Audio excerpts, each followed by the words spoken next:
Oh, let's see, I haven't used this thing in forever. That goes like that. That looks all set. Testing, testing. Bueller, Bueller. Hello. It's been a long time since I've made a video, and in the past few weeks I've been getting an onslaught of new subscribers, and for a while I couldn't figure this out, but then someone left me a clue that it was because Veritas48 has posted a new series of 5 questions for atheists. My TV 80 actually posted on my site that he'd love to see my answers to the new questions and that he knew others would love to see that too. You like me. You really like me. Yeah, I know. I surprise myself too sometimes. So after watching Veritas48's questions, I couldn't resist taking notes and coming up with my own answers, and so now I shall answer those questions.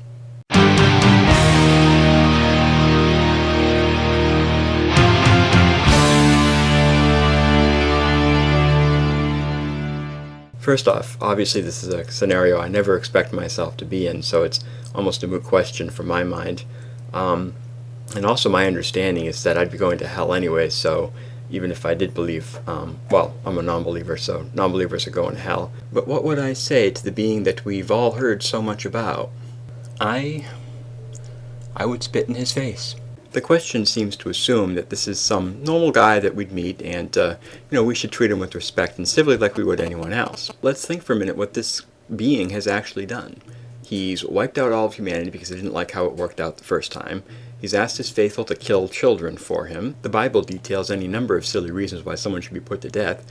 He sat behind the Crusades and the Inquisition. He sat back during the plague, didn't seem to mind the Holocaust, lifts not a finger to cure AIDS, and lets thousands die in disasters. Oh, and everyone who doesn't believe in him is going to hell. Christians will talk about God working in mysterious ways and having a reason for everything and free will and all that stuff, but let's face it, there's an all-powerful being up there just letting this stuff happen. So why would I want to show any respect or have any sort of conversation with such a feckless being?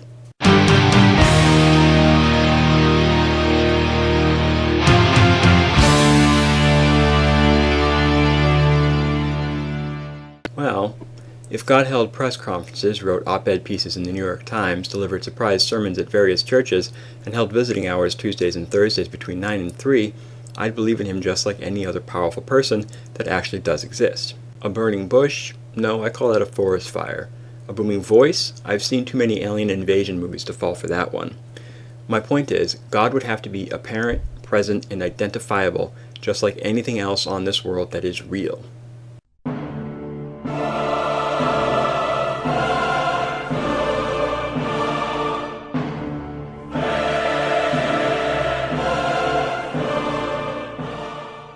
If you notice that I've changed my clothing, it's just because I've gone into another day of filming.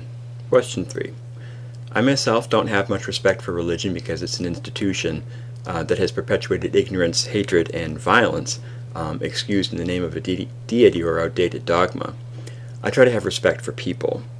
I may think that people who believe in something that doesn't exist are deluding themselves, but I'm usually discreet enough not to discuss religion in general company. To me, exchanges like this are an amusing indulgence. I feel no need to defend my thinking and no need to go out and argue with theists. Generally, I believe in to each his own, and as long as you don't hurt others, hate others, or force others to do things your way, you should be free to go about your business. Being purposely disrespectful is not something that I would aim for, and I would not think it conducive to a rational discussion. Personally, I'm not sure if some ultimate value needs to be assigned to the movement. Christianity has been disrespectful of, well, everyone not a Christian since time immemorial, so it's not like God didn't have it coming.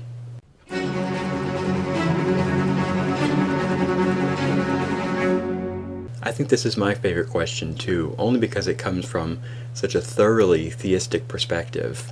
The theistic perspective is that there is some force that imposes restrictions or guidelines and dictates decisions and actions. This idea is not translatable into atheism because atheism assumes no forces dictating decisions and actions.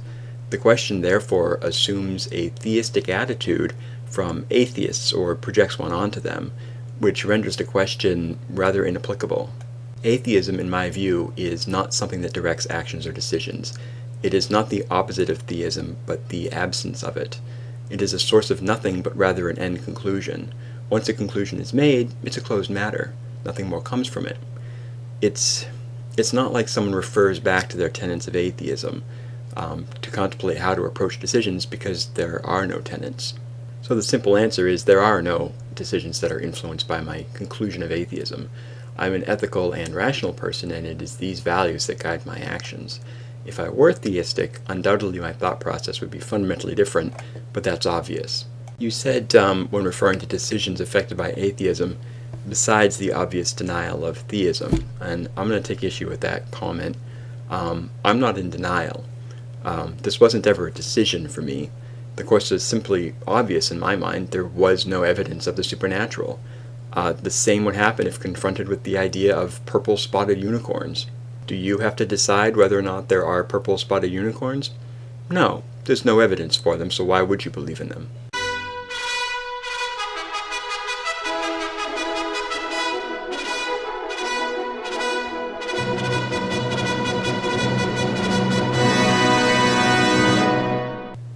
There is no difference in my mind.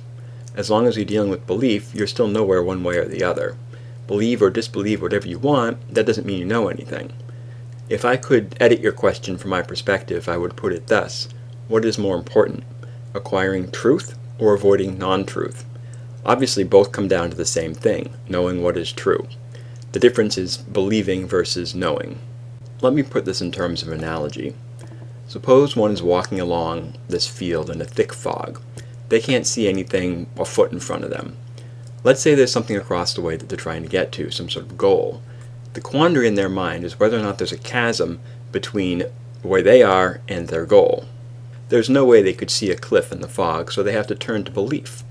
If they believe there is no chasm, there may still be a cliff that they're about to fall off, and they'll die. If they believe there is a chasm, then they never move forward and they never achieve their goal. That's the quality of belief.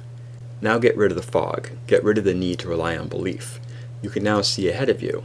If there's a cliff, you'll see it. You'll know it's there, and you'll avoid it, and you'll live. If there isn't a chasm, you'll know it's not there, and you'll just continue right along to your goal. I prefer to live in a world without fog.